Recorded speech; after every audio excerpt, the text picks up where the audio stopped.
Queridos alunos, o meu abraço. Confesso a vocês que em determinados dias me bate uma tristeza, uma angústia muito grande. Eu sinto muitas saudades da escola, de vocês, dos colegas, dos funcionários, de todo mundo. Mas nós temos que suportar esse tempo e eu peço a vocês que tenham paciência, espere, evite aglomerações, estudem, faça a redação e prepare, porque isso vai passar. E quando isso passar, eu quero que vocês estejam realmente preparados para esse embate que é realmente muito grande, que é o vestibular. Na aula passada, você lembra que nós falávamos sobre a corrente literária por nome de parnasianismo, que corresponde ao realismo, naturalismo na poesia. Parnasianismo, vocês lembram, é um movimento essencialmente poético. Aonde surgiu? Na França. A partir da segunda metade do século XIX, todos os movimentos literários surgiram na França. Por que surgiu a escola parnasiana? Porque a poesia realista não floresceu na França. E o parnasianismo só vai florescer em dois países no mundo, França e Brasil, né? No Brasil também, a poesia realista não floresceu, nós falamos isso. Houve a poesia realista, mas ela não floresceu. Perfeito? Então observem o seguinte, olha só, nós falamos sobre Alberto de Oliveira, o poeta mais técnico da escola, mais ortodoxo, o mais impopular da escola. Falamos sobre o Raimundo Correia, um poeta pessimista e filosófico que analisa o comportamento humano, e falávamos na aula passada sobre o Olavo Bilac, que foi eleito príncipe dos poetas, que foi altamente eloquente, né? Que isso nós não escrevemos, mas é um dos poetas mais antológicos e ontológico da literatura brasileira, que figura em antologias e que é de grande saber. Aí nós falamos que ele é autor do Hino à Bandeira, que ele era civilista por excelência, né? Criador do serviço militar obrigatório. Falamos que ele foi chamado de o poeta das estrelas, né? Muito bem. E nós estávamos escrevendo isso aqui, ó, que ele é o poeta do amor, né? O amor é erótico, sensual. Às vezes cai numa frieza cadavérica e às vezes também parte para o platonismo, chega ao platonismo amoroso. Mas ele mostra essa sensualidade, ele mostra um erotismo, às vezes muito grande na sua obra, né? Para isso bastaria que vocês lembrassem uns dois poemas dele. Por exemplo, Beijo Eterno, não sei se vocês lembram. Quero um beijo sem fim que dure a vida inteira e que aplaque os meus desejos. Disto a boca vem, ainda mais diz a minha soluçar. Exclama todo o meu corpo que o teu corpo chama. Beija mais, ai, morde mais, ai, que doce é a dor que me entre as carnes e as tortura. Beija mais, morde mais, que eu morra de ventura morto por teu amor. Isso aqui foi só um fragmento, só para mostrar o sensualismo, o erotismo dele para vocês. Se você ler um poema dele, Alvorada do Amor, se eu não estiver enganado, ele vai falar no dia em que o pecado amortalhou o mundo, que foi quando Adão e Eva pecaram no paraíso, e eles são expulsos. E quando a porta do paraíso fecha, Eva chorava E Adão chega para ela e diz para ela: preme contra o meu peito o teu seio agitado e aprende a amar o amor. A minha carne entrega a tua carne em flor, abençoando o pecado, renovando o castigo, bebo de uma em uma as suas lágrimas do rosto. Esse poema, ele tem partes fantásticas. Eu não gosto muito do final desse poema, Alvorada do Amor, né? Eu não gosto muito do final desse poema, mas ele é um poema que mostra um erotismo muito grande, não sei se vocês perceberam. A minha carne entrega a tua carne em flor. Então ele está falando sobre o ato sexual em si, né? Então um poeta erótico que às vezes cai numa frieza cadavérica. Para alguns ele cai nessa frieza cadavérica porque dizem que ele era necrófilo, né? Todo mundo já ouviu falar isso, claro. Ele fez até o 4º ano de medicina. O pai dele era médico e militar. Se eu não estiver enganado, ele só conheceu o pai aos 5 anos de idade, porque o pai dele era militar, era médico militar e estava na Guerra do Paraguai. Então estava trabalhando na Guerra do Paraguai e por isso só depois de 5 anos é que o pai dele vai retornar ao Rio de Janeiro e vai conhecê-lo. O pai dele queria que ele fosse médico e ele começa a fazer medicina e faz até o 4º ano, mas ele vai abandonar e para isso ele vai romper com o pai e ele vai viver de quê? Do funcionalismo público, do jornalismo, da literatura e principalmente naquele tempo era muito difícil viver de literatura. E outra coisa, poeta. É muito difícil viver da poesia, é mais fácil viver da prosa. Por quê? Porque se você for prosador e escrever um romance, você pode ter sorte de que esse romance agrade e de repente ele seja transformado em filme, em novela, e aí você ganhará muito dinheiro, né?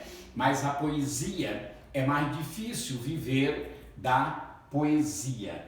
Mas ele foi uma pessoa muito famosa, é um dos fundadores da Academia Brasileira de Letras. E o que acontece? Ele é um dos fundadores, ele era um sujeito às vezes irônico, né? Ele diz que eles eram imortais porque não tinham onde cair morto, então ninguém tinha onde cair morto e por isso era imortal, né? E o que acontece? Namorou e foi noivo da irmã do Alberto de Oliveira, Amélia, não é verdade? É Amélia ou Amália, mas me parece que é Amélia, viu? E não pôde casar com ela, a família, ele rompeu com a família dela, com o pai dela, diz que o pai dela não aceitou o casamento pelo fato dele ser necrófilo, ou de falar que ele era necrófilo, porque eu não acredito que ele fosse necrófilo, né? Necrófilo é quem mantém relação sexual com morto, né? Com cadáver. Eu não acredito nisso. Por que não? Porque toda pessoa que faz literatura, ou todo estudioso de literatura, são pessoas sérias, sinceras e normais, né? Então, isso não deve ser verdade. Depois, ele faz também o 1º ano de Direito. Ele faz um poema para essa moça, 15 anos depois da separação, por nome de Maldição, onde ele diz que era chegado o momento de lançar sobre ela a sua maldição por ter matado um amor que não chegou a nascer, né? O que acontece? Esse rapaz é o mais popular da escola. Vejamos, meus filhos, por que ele é o mais popular da escola?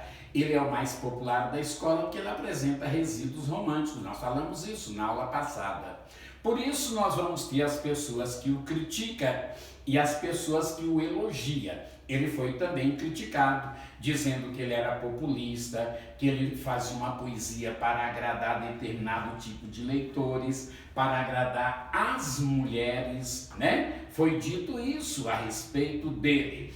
O certo é que esse rapaz, ele fez poema dentro das propostas parnasianas, Na aula passada nós falamos em Profissão de Fé, que é o hino da escola parnasiana, onde ele diz que se fosse para o formalismo, para a arte pela arte morrer, ele queria cair também, ele queria morrer também, mas quando ele estivesse caindo, ele ainda vibraria a lança em prol do estilo. Fez poemas voltados para a história, a Sesta de Nero para a antiguidade, né? O incêndio de Roma, escreveu um poema épico já adaptado para a televisão, que é o Caçador de Esmeraldas, falando sobre Fernão Dias Pais Lemes, né? E é um poema que acaba não atingindo totalmente a proposta parnasiana, porque é um poema lírico, nacionalista, né? Mas épico. Então observe que ele é o mais popular, chamado de quê? Refinado homem de letras. De uma cultura fantástica esse rapaz, né? Era às vezes inconsequente, irreverente. Dizem que ele saiu de Ouro Preto fugido, porque ele estava lá num hotel e tinha um velho, uma pessoa já de idade,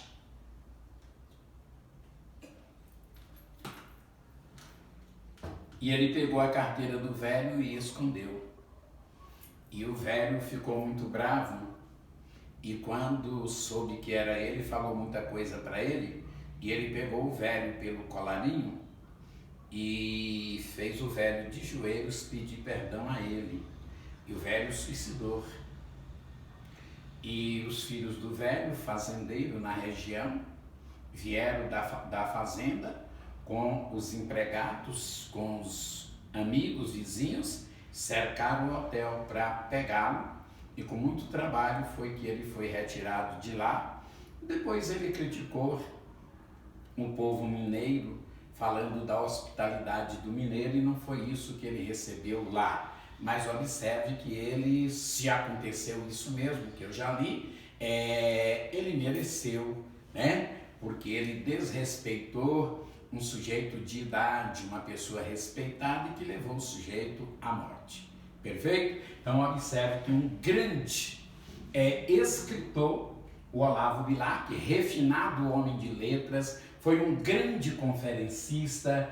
Consta que quando ele fazia as conferências, se ele falasse em assuntos díspares entre si, ele ainda prendia a atenção das pessoas pela sua eloquência, pela sua cultura, pela sua inteligência. Perfeito, meus filhos? Agora vejamos. Vicente de Carvalho, autor de Ardêntias, Relicários, Poemas e Canções, Rosa de Amor. Esse rapaz é de Santos. Ele acompanhou de perto a Trindade Parnasiana. Ele é chamado de um poeta do mar.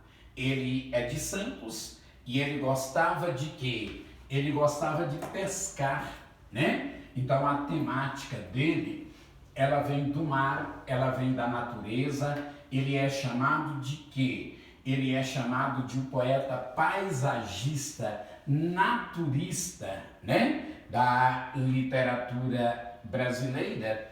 E vocês podem perceber uma coisa, esse rapaz, ele é autor de alguns poemas e ele era fantásticos, né?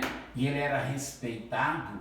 Consta que o Mário de Andrade manda uma carta para ele, em que o Mário se coloca de joelhos diante dele e fala para ele que por acaso ele lesse a carta e os poemas dele que ele mandou, e o que acontece? Escrevesse para ele, e o não que fosse, ele já ficaria feliz.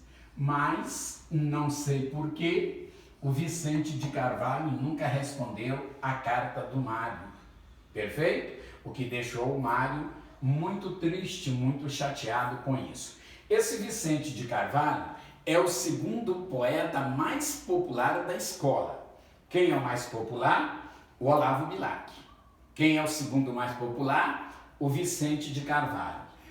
Se eu não estiver enganado, antigamente eu fazia muito isso, ultimamente não tenho feito mais, mas se eu não estiver enganado, ele é o poeta, se não mais cobrado, o segundo mais cobrado da escola parnasiana pela UNB.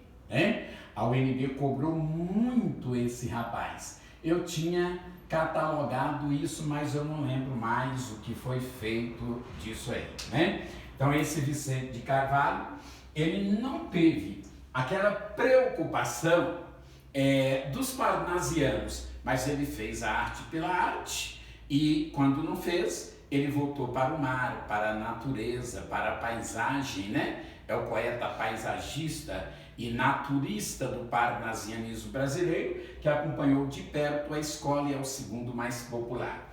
E por fim, essa menina aqui, ó, que é a última poeta parnasiana a ser cobrada no vestibular da UNB. Perfeito? Então a última foi essa aqui, ó. O penúltimo foi o Alberto Oliveira e a última foi essa menina aqui, Francisca Júlia. Por que eu falei poeta e não poetisa? Porque eu lembro da Cecília Meirelles que diz assim, ó: eu canto porque o instante existe, a minha vida está completa, não sou alegre nem sou triste, sou poeta. Ela é uma poetisa aqui de Goiânia por nome de Maria Abadia, que também falou certa feita, numa palestra que ela fez aqui em Brasília, que a poesia não tem sexo. Por isso que ela era poeta, por isso que a Cecília Meirelles diz sou poeta e não poetisa. Né? Essa menina aqui, Francisca Júlia, ela só escreve 2 livros, Mármores e Esfinges. Só esses 2 livros. Né? Não é a primeira escola, não é a primeira escritora mulher a publicar livro, viu? Não é. Existe dúvida a respeito disso, perfeito? Talvez futuramente eu cite para vocês 3 pessoas que são mulheres que são atribuídas primeiras a publicarem livros. Mas isso aqui é uma das primeiras, tá certo? Então observe o seguinte, olha só o que acontece. Essa menina aqui, ela é autora de um poema consagradíssimo, que é o poema por nome de Musa Impassível. Esse poema é tão bom, dentro da proposta parnasiana, que é considerado a reiteração da proposta contida em Profissão de Fé do Olavo Bilac. Perfeito? Musa Impassível é considerada a reiteração da proposta contida em Profissão de Fé pelo Olavo Bilac. Agora sim, eu já estou escrevendo que ela é o quê? Que ela é poetisa, perfeito? Poetisa técnica, objetiva, fria, dentro da proposta parnasiana. Preste atenção, eu vou falar uma coisa para vocês, que quando essa menina caiu no vestibular da UNB, eu fiquei muito feliz com o comentário de um aluno, né? Porque quando eu falei sobre ela, eu falei assim, ó, no final da obra dessa menina, ela oscila do parnasianismo para o simbolismo.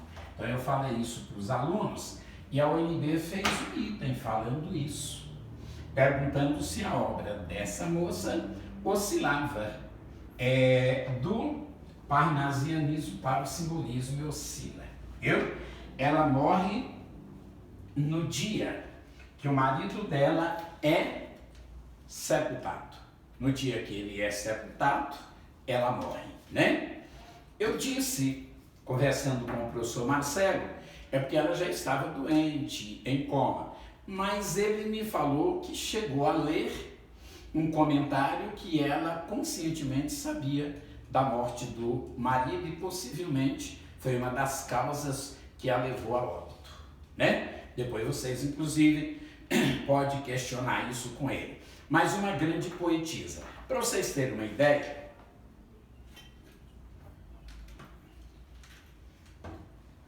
para algumas pessoas, essa menina chega a ser mais técnica que o Alberto de Oliveira. Mas isso para algumas pessoas. É claro que a maioria fica com a objetividade, a impessoalidade, o tecnicismo do Alberto de Oliveira. Mas ela é objetiva, fria, técnica. Muito bem. No final do século XIX, passando para o início do XX, vai surgir o simbolismo. Se eu te pergunto qual o país de origem, lembra que nós falamos? A partir da segunda metade do século XIX, todos os movimentos literários surgem aonde? Na França, não é verdade? Então surge na França com Verlaine, Mallarmé, Rimbaud, Jean Moreas e outros, né? Muito bem. O próprio título simbolismo nos leva à conclusão que é uma escola difícil, porque ela vai ser presa em símbolos. Esse movimento, quando surge, ele vai reagir ao cientificismo da segunda metade do século XIX. Então, uma reação ao cientificismo da segunda metade do século XIX. Se você prestar atenção, você já sabe que, primeiro, esse movimento reage ao cientificismo. Quando nós falamos que ele reage ao cientificismo, o que acontece?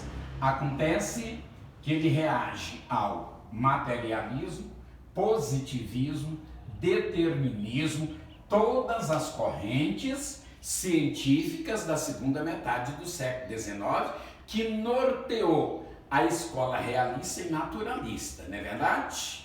Então, se reage ao cientificismo, materialista, positivista da segunda metade do século XIX, reage ao realismo e ao naturalismo. Perfeito, meus filhos? Então vejamos, se é uma reação ao cientificismo, o cientificismo é o objetivo. Então vejamos, a poesia desse período aqui é uma poesia o quê? Subjetiva. Perfeito? Então é uma poesia subjetiva. Como vocês são pessoas inteligentes, vocês possivelmente vão pensar assim: a escola anterior ao simbolismo foi a escola parnasiana. A escola parnasiana era o quê? Objetiva. Lembram disso? Impessoal. A poesia ou a arte, não, nós falamos isso, não tem nada a ver com os meus sentimentos. Perfeito? Ela existe por si só. Então, é a arte pela arte. Então, essa escola reage ao quê? Ao parnasianismo. Antes da escola parnasiana, nós tivemos a escola romântica. A escola romântica era o quê? Subjetiva. Então, essa escola alinha-se com a escola romântica. Agora, preste atenção. Antes da escola romântica, nós tivemos a escola Árcade. A escola Árcade é o quê? Objetiva. Então, essa escola reage também ao arcadismo, não é verdade? Antes da escola Árcade, qual a escola que nós tivemos? A escola barroca. A escola barroca era o quê? Subjetiva. Perfeito? Então, essa escola alinha-se com o romantismo e alinha-se com o barroco. Antes do barroco, o que nós tivemos? O renascimento. Não é verdade? Renascer para as artes, ciências e letras. Vocês lembram disso? Esse período era o quê? Objetivo, Renascimento. Então essa escola reage ao Renascimento. Antes do Renascimento nós tivemos o quê? O período medieval. Período medieval é o quê? Lírico subjetivo. Lembram de quê? Das cantigas, não é verdade? Do período medieval de amor de amigo, que mais tarde nós reencontramos lá na escola romântica, em Gonçalves Dias, principalmente. Não é isso? Então, essa escola, simbolismo, se alinha com que escolas? Primeiro, eu vou pegar do início. Idade Média, o medievalismo, não é verdade? Que é um período teocêntrico, barroco, romantismo. Então, observe que eu tenho período medieval, trovadorismo, barroco, romantismo e simbolismo. São escolas que se enquadram, que se alinham. Escolas que se enquadram. O que nós temos? Renascimento, arcadismo, realismo, naturalismo, parnasianismo. Se você me perguntasse o modernismo enquadra em que linha? Subjetiva ou objetiva? Eu responder-te-ia com os dois. Você encontra o poeta objetivo e subjetivo. Possivelmente o grande professor Marcelo já falou muito para vocês sobre Emanuel Bandeira, que é subjetivo. Já falou para vocês em Carlos Drummond de Andrade, que é objetivo. Já falou em Vinícius de Moraes, Cecília Meirelles, que são subjetivos. Em João Cabral de Melo Neto, que é objetivo. Então você tem o escritor subjetivo objetivo. Perfeito, meus filhos? Mas as escolas que se enquadram, que se alinham, são essas: período medieval, barroco, romantismo, simbolismo. Que mais? Renascimento, arcadismo, realismo, naturalismo, parnasianismo. Perfeito? Agora, deixa eu te contar o tanto que essa escola aqui é difícil. A poesia aqui, meus filhos, ela é hermética, viu? Perfeito? Então, observe que a poesia aqui, ela é hermética, porque nós estamos falando que ela reage contra a escola parnasiana, não é verdade? Porque ela é subjetiva, e a escola parnasiana é o quê? Objetiva. Mas se ela reage contra a escola parnasiana, ela também faz o quê, meus filhos? Ela usa recursos da escola parnasiana. O simbolismo chega a fazer a arte pela arte, a empregar o quê? As rimas ricas, a chave de ouro, que é o encerramento do soneto, a usar o soneto, embora o parnasianismo teve predileção pelo soneto, e aqui você pode usar ou não, mas você encontra o soneto nos dois principais representantes do simbolismo no Brasil, que logo eu falarei sobre ele para vocês. Perfeito? Muito bem. Então a poesia aqui, ela é subjetiva, ela é o que, meus filhos? Ela é hermética. A poesia aqui, ela é sugestiva, né? Então a poesia aqui, ela é sugestiva. Eu não sei se vocês lembram, né? Que o Mallarmé falou? Que nomear os objetos claramente era suprimir 3/4 do gozo poético, porque o importante era a sugestão. Então aqui você tem o quê? Você tem a sugestão, você tem a preferência. A preferência por quê, meus filhos? A preferência pelo vago, viu? A preferência pelo vago, pelo indefinido, pelo infinito, pelo aéreo, pelo etéreo, tá certo? Então observe que nós vamos encontrar essa preferência aqui, ó. A poesia é sugestiva, a preferência pelo vago, a preferência pelo indefinido, né? Então observe vocês que é uma poesia difícil, a poesia simbolista, que ela é presa em símbolos. Quer ver? Observe o seguinte: a poesia aqui, ela é intuitiva, tá certo? Então a poesia que ela é o que? Intuitiva. Então é a intuição. Ela é o que? Ilógica. Perfeito? Então observe vocês que a lógica que não interessa é uma poesia não lógica, intuitiva, ilógica. Correto, meus filhos? Uma poesia não declamatória. A poesia do terceiro tempo modernista, ou romântico, me perdoa, lá do Castro Alves, é uma poesia altamente declamatória. A poesia parnasiana também é declamatória. A poesia que não, ela é suave, né? Ela é musical, tudo bem? Então observe que aqui nós encontramos o quê? O uso de quê? Da musicalidade, né? O uso da musicalidade, de que mais? Do cromatismo. Perfeito, meus filhos? Então observe que o uso da musicalidade, do cromatismo. Cromatismo é o que? Fusão de cores, né? Fusão de cores. Então nós vamos encontrar a preferência pela música aqui. O elemento musical é essencial. A música é preciso que ela venha antes de quê? Antes da poesia. Então ela é altamente musical. Cromatismo é cor, cor é sensação, música é sensação, não é verdade? Olha só, música é sensação auditiva, cor é sensação visual. Meus filhos, então, olha só o que nós vamos encontrar aqui, ó. O largo emprego de quê?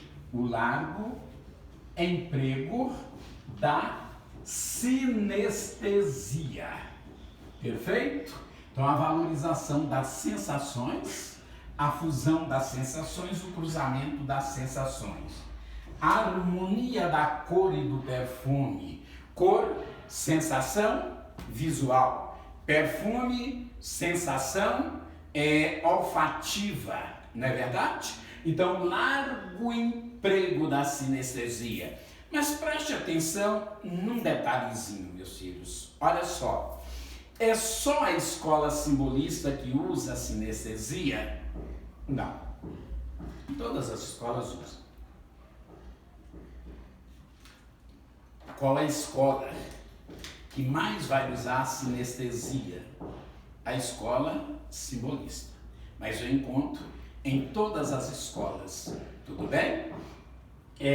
Olha só, quando você lê Guimarães Rosa, você vai encontrar muito isso em Guimarães Rosa, viu? Então observe que a prosa poética, lá no terceiro tempo modernista, se a escola usa a musicalidade, nós vamos encontrar também o quê? O emprego constante da aliteração, o emprego constante da aliteração e de que mais? E da assonância. Perfeito, meus filhos? Então, o emprego da aliteração e da assonância. O que é aliteração? Repetição dos fonemas consonantais. Perfeito? Vozes veladas, veludosas vozes. Volúpia dos violões, vozes veladas. Vagam os velhos vértices velozes dos ventos, vivas vãs vulcanizadas. Vamos lembrar do terceiro tempo modernista do Guimarães Rosa? Você lembra o que ele diz? Boi bem bravo, bate baixo, bota baba, boi berrando, dá de dentro, dá de duro. Vai, vem, volta, vem, não volta. Vai na vara, vai varando.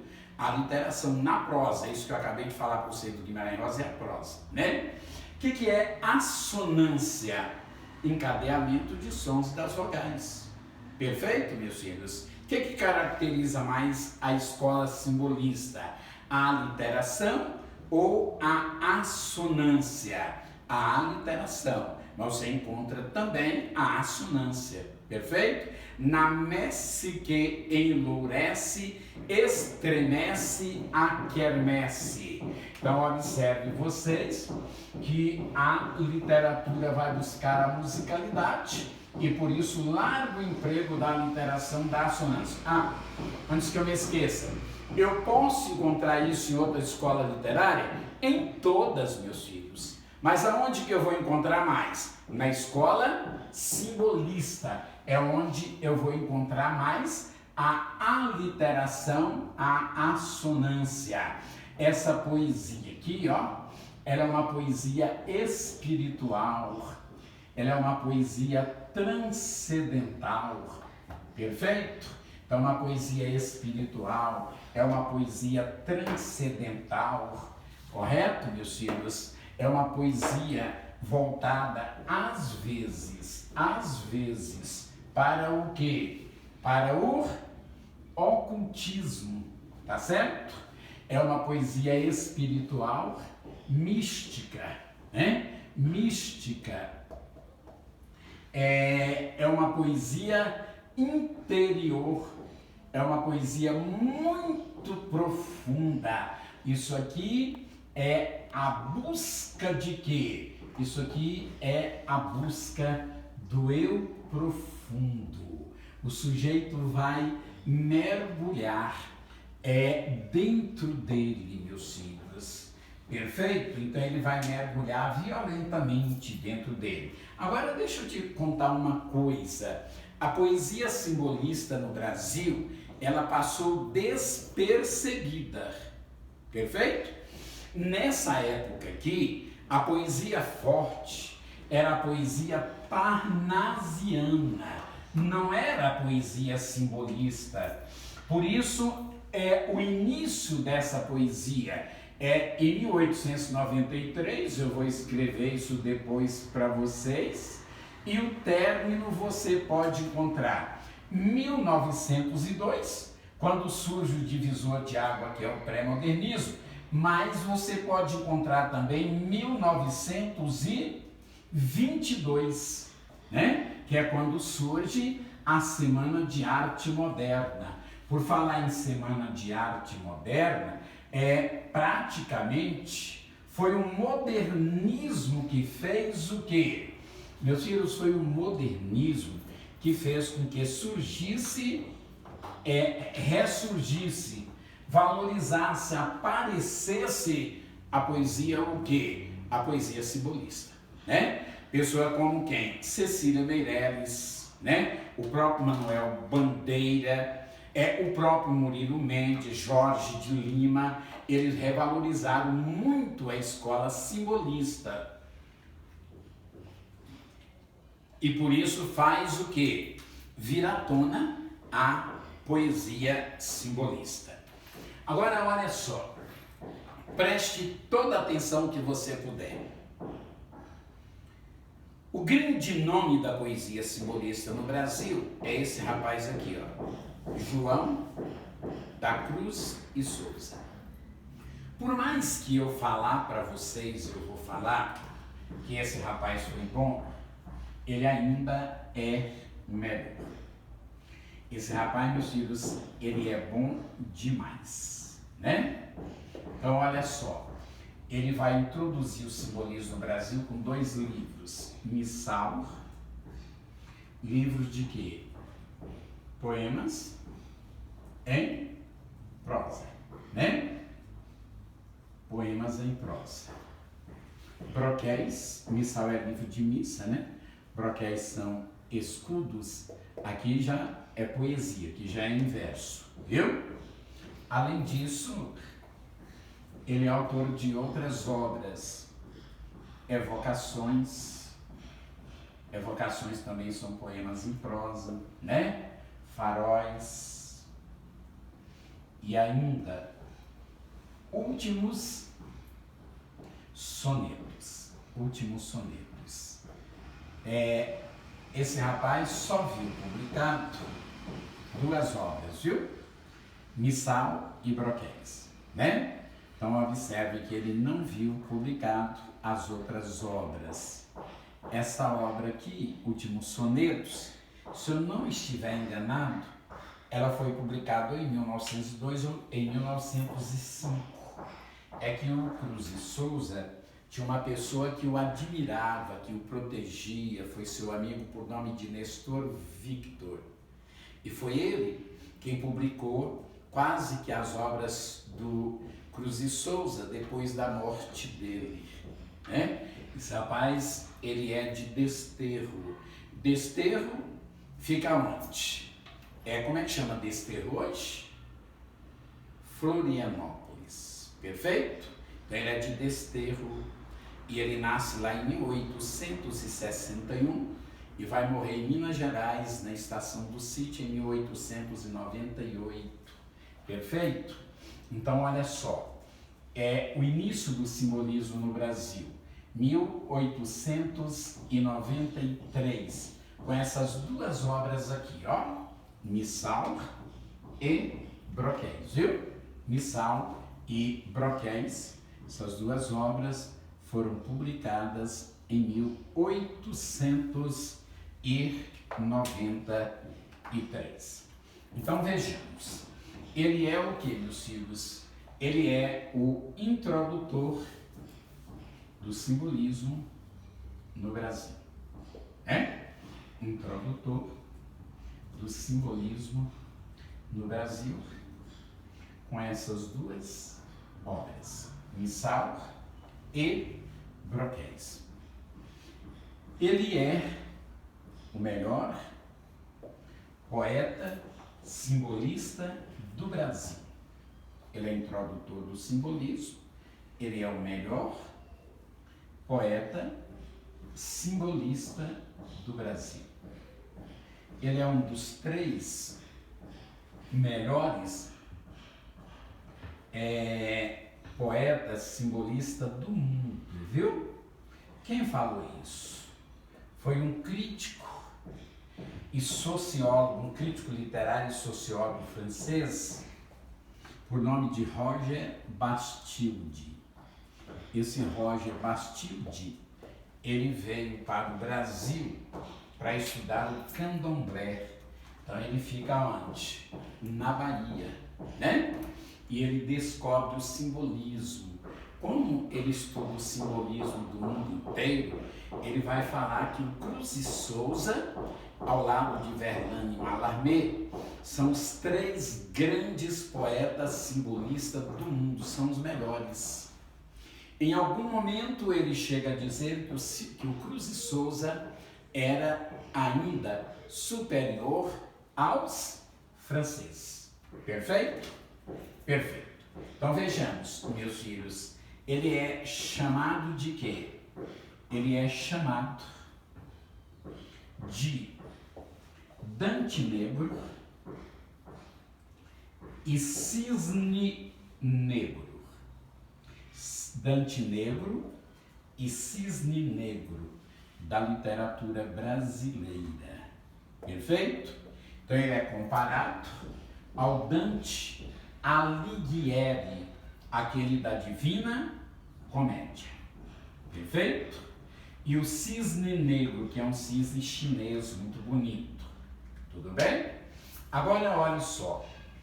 Esse rapaz, ele vai ser estudado no final do século XIX pelos críticos literários brasileiros, Silvio Romero, José Veríssimo e tantos outros.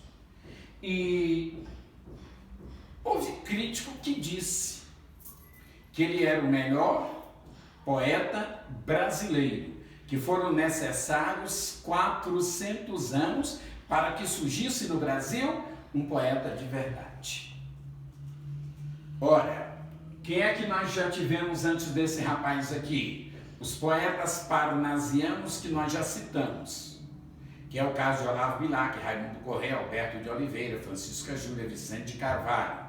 Os poetas românticos, Castro Alves, Gonçalves Dias, José de Alencar, Fagundes Varela, Casimiro de Abreu, Junqueira Freire, já estudado por nós, né? Então são poetas fantásticos dentro das propostas a que eles filiaram. Mas observe que crítico literário disse o quê? Que esse era o melhor poeta brasileiro em 400 anos.